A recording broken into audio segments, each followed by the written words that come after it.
baiklah, mari saksikan video saya. Bismillahirrahmanirrahim. Assalamualaikum warahmatullahi wabarakatuh. Perkenalkan, nama saya Suci Ramadana dari Prodi Pendidikan Pancasila dan Keluarga Negaraan. Di sini saya izin mewawancara Ibu tentang bagaimana biodata Ibu. Bisakah Ibu menjelaskan biodata Ibu mulai dari riwayat pendidikan, riwayat pekerjaan? Nama udah ya? Oke, nama Ibu Nusarita Anzeni, bisa dipanggil Ibu Nova atau Opa, itu nama kecil. Kemudian riwayat pendidikan, kalau riwayat pendidikan sebenarnya Ibu berasal dari Kota Solo, TK, SD, SN, MAN, Solo. Kemudian Ibu hijrah ke Padang, kuliah, BK, S1, baru S1 aja. Gak tahu permintaan S2 atau yang lain. Kemudian di sini statusnya masih guru honor karena pribadi tidak tertarik P3K atau PNS karena ikut suami, karena suami Ibu nanti kerjanya pindah.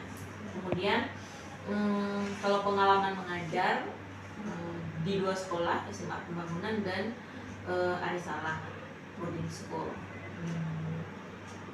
gitu ya. Untuk pelayanan BK di sekolah ini, Bu, berjalan dengan lancar atau gimana? Kalau pelayanan BK berjalan dengan lancar, paling yang agak tersendat itu ketika kita butuh sesuatu penanganan dengan yayasan atau dengan dengan atasan lah. Misalnya kita manggil tamu yang memang harus dihadiri oleh kepala sekolah, karena kepala sekolah ada tamu atau kepala sekolah ada acara di luar. Dari kepala sekolah Itu tuh sih kalau untuk beberapa masalah anak yang memang sudah di level up gitu. Kalau levelnya masih rendah ya bisa sekedar panggil anak. Kan guru BK boleh juga panggil orang tua atau kita yang kunjungan ke rumah, itu ya alhamdulillahnya berjalan lancar aja. Cuma kalau ada beberapa masalah anak yang sudah levelnya tinggi, itu biasanya kan kita dengan atasan. Misalnya Anda itu mau diskor, itu kan sekolah yang memberikan, bukan guru BK. Itu biasanya kita harus menyesuaikan, bukan juga susah sih, cuma kita harus menyesuaikan jadwal dengan antara kepala sekolah, wakil, dan orang tua. Selanjutnya, Bu, bagaimana cara Ibu mengidentifikasi masalah siswa di sekolah ini? Cara mengidentifikasi masalah anak itu sebenarnya banyak. Ada dengan alat atau angket, atau ada yang udah baku itu umum, SPL. Nah, cuma semakin kesini kami lihat itu kurang efektif karena kita butuh lagi mengolah. Dia pertanyaan itu ada kayak buku tipis yang sekian belas halaman, kayak gitu tuh nanti harus pula kita olah gitu. Sedangkan masalah anak ini minggu ini selesai diolah itu udah sebulan atau seminggu setelah itu ternyata masalahnya itu sudah terentaskan, jadi sudah tidak konkret lagi.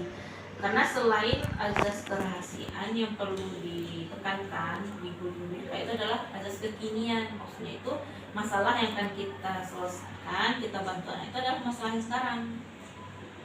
Jadi biasanya kami mengidentifikasi itu ya dari informasi aja. Kan kita perlu menjalin hubungan yang baik dengan wali kelas, orang tua, guru mapel, dan juga teman mereka di kelas itu. Jadi kalau misalnya si A sering bolos atau misalnya si A sering melamun, nanti harus ada nih yang ngomong ke kita gitu. Kita harus dekat dengan semua anak, tapi dalam pikiran kita harus ada satu anak yang memang kalau kita mau tahu keadaan kelas, kita tanya dia.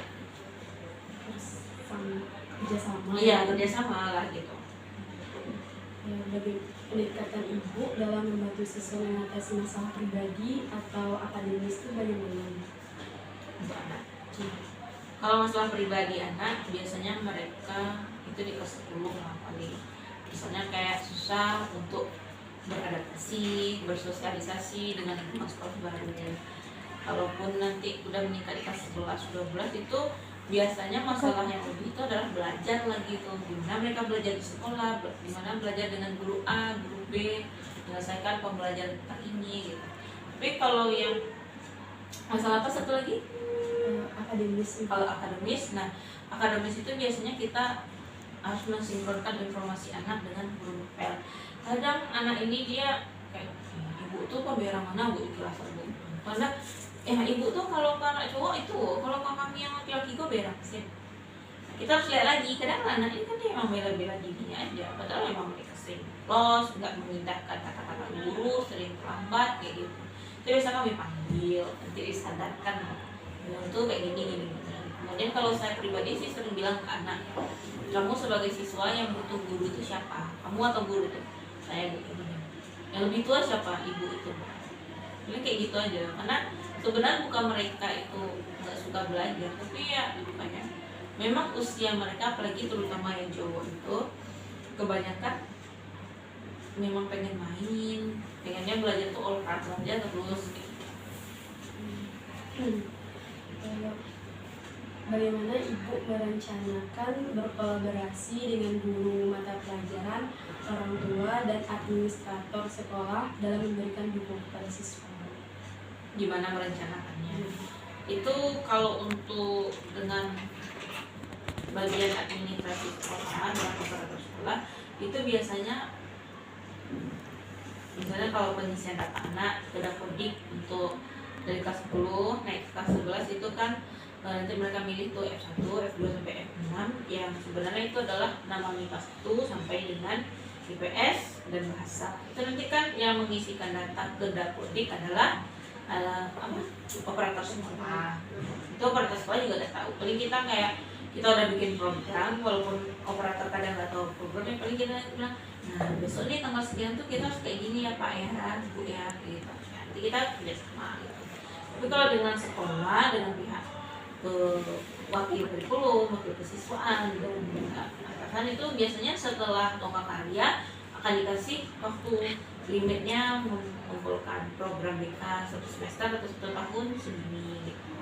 Jadi kita diskus, kalau nanti ada yang ditanyakan kita jawab. Kalau misalnya memang ada yang tidak di ACC atau gimana waktunya, biasanya sih bukan tidak di ACC, paling kayak waktunya aja.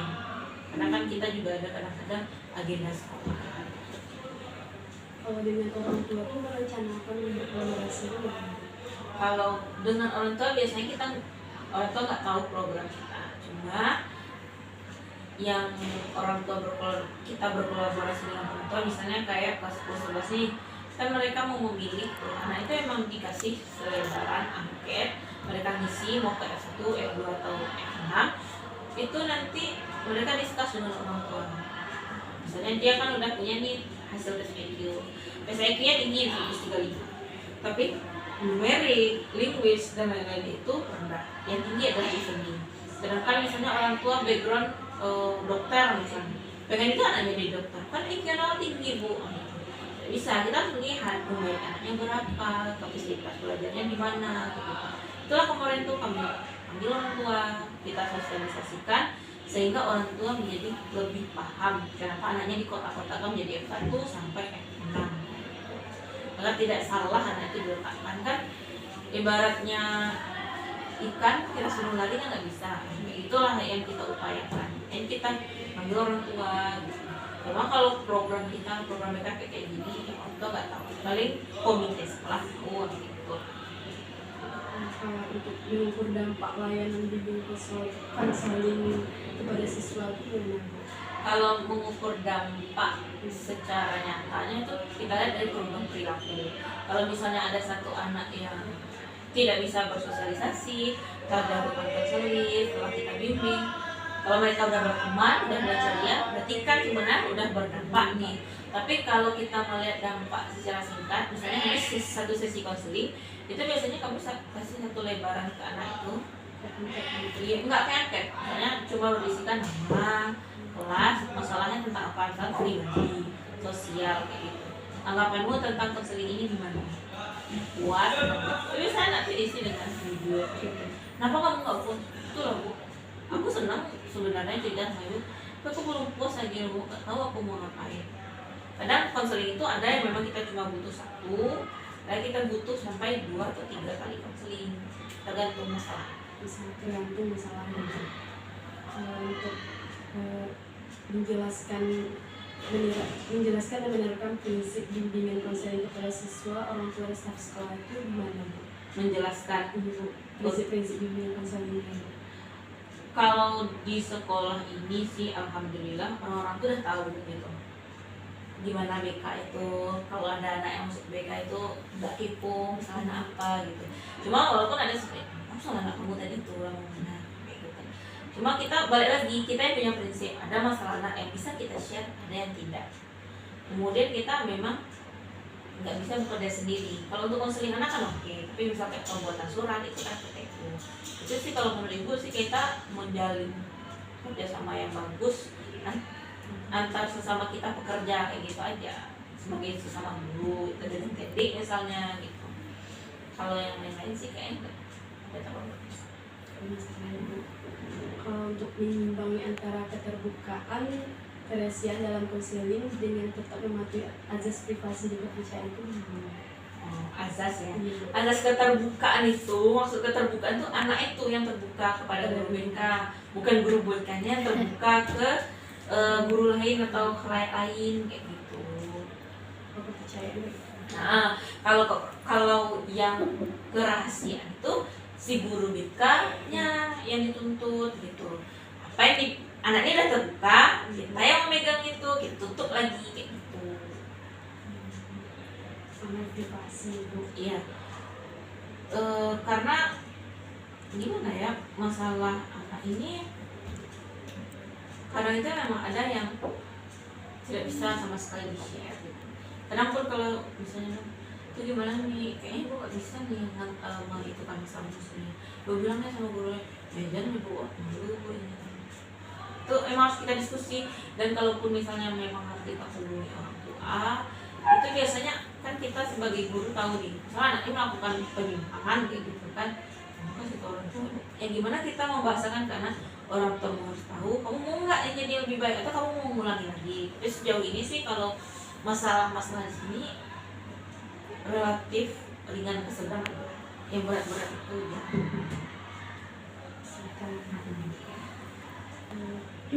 Jenis kegiatan atau program pendukung yang Ibu rencanakan untuk dilakukan sekolah sebagai bagian dari layanan bimbingan konseling itu gimana?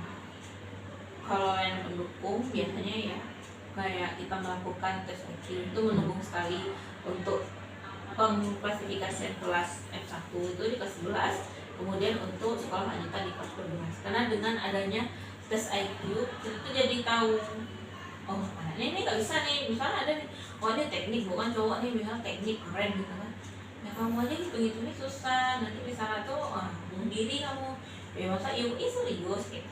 Kemudian dari himpunan data alumni kayak gitu tuh perlu disimpan gitu. Sampai kemarin kami lulusnya SNBP 41 orang dari 96 orang, kan hampir separuh kan. Iya.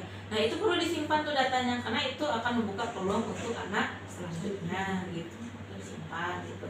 Kalau yang lain-lain pendukung lainnya mungkin bisa kita lakukan adalah kunjungan rumah, entah untuk anak yang bermasalah ataupun untuk anak yang memang kita harus tahu gimana kondisi mereka yang keluarga.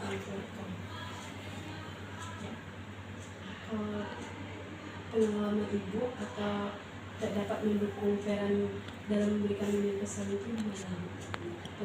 Pengalaman. Kalau sebenarnya pengalaman yang lebih mendukung itu adalah pengalaman yang kemarin itu ngajarnya di Alfalah. Karena di sana itu agak kompleks juga, banyak masalah yang dihadapi. Kemudian kan di sana memang terteliti kita sebagai guru BK yang ke anak gitu, karena orang tua kan menitipkan anaknya di sana memang 24 jam kayak gitu. Nah tuntutan dari yayasan juga lebih banyak sebenarnya ke guru BK di sana.